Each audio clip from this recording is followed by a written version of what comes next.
ئاوارەیی و شەڕی داعش منداڵی ئاوارە عەرەبەکانی نەک لە خوێندن و یاری منداڵانە بێبەش کردووە، بەڵکو فڕێی داونەتە سەر شەقامەکانی کەرکووک و گەرمیان و خەمی پەیداکردنی بژێوی و کرێخانووی خستووەتە بەردەمیان. ئەوەش لە کاتێکدایە بە پێی یاسا کارپێکراوەکان نابێت کار بە منداڵ بکرێت. ئێمە ئاوارەین و لە بەعقوبەوە هاتوین، بێدەرەتانین، خواردن و جلوبەرگمان نییە، لێرە یارمەتی نادرین، لێرە کلێنس دەفرۆشم لەبەر ئەوەی کار نییە و نەزانم ڕوڵی کۆ بکەین.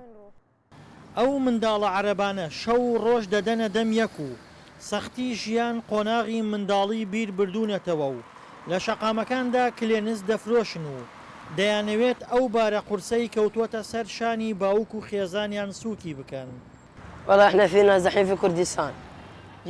ئێمە ئاوارەین و ڕوومان لە کوردستان کردووە کاسپی دەکەین بۆ ئەوەی کرێی خانوو بدەین. خانۆکەی گرتومانە بچووکە و 12 سەرخێزانین و کرێی مانگانەکەی 300 دلارە. چاومان لە ڕەحمەتی خوددایە، باوکم ناتوانێت کار بکات، هەر من کار دەکەم. داوامان کردووە بمانگەڕێنەوە بۆ شوێنی خۆمان، بەڵام بەهۆی چەکدارانی داعش و شیعە نامانگەڕێنەوە. هەموو بێستانەکانمان لەوێ لە ناوچوون.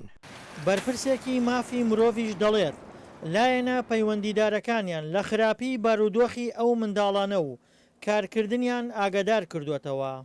دوایەوەی شەڕی داعش دەست پێکە دیارە لە ساڵی 2014 و بۆ ماوەی زیاتر لە ساڵێک و چەند مانگێکە ئەو منداڵانەی و بەبوونی ئاوارەیەوە هاتوون ڕۆیان کردووە لە هەرێمی کوردستان.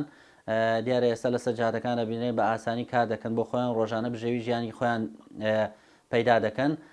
دیارە ئەمەش کاریگەری خراپی لەسەر جاڕامەی جیهانی مافەکانی مرۆڤیش هەیە، چونکە ئەوان ڕۆژانە دەرەچن ئەبێ موافقەی لایەنی ئەمنی وەرگن کاتێ دەرەچنەوە گەڕێنەوە بۆ ماڵەوە بۆ کارکردن. و ئێمە لە ماوەی ڕابردوودا کارمان لەسەرەوە کردووە کە ئەمە پێچەوانەی جاڕامەی جیهانی مافەکانی مرۆڤ و جێتی پەیوەندیدارمان بۆ مەبەستە ئاگادار کردوێتەوە. ئەو منداڵە عەرەبانەی کار دەکەن، سەختی ژیان، ڕوخساری هەڵبزرکاندون و سەرباری کارکردنی بەردەوام، دەستنەڕۆیی بە شێوەیەک تەنگی پێ هەڵچنیون، نەتوانن تێرسکی خۆیان نان بخۆن. دڵشاد ئەنوەر، دەنگی ئەمریکا، پارێزگای کەرکووک.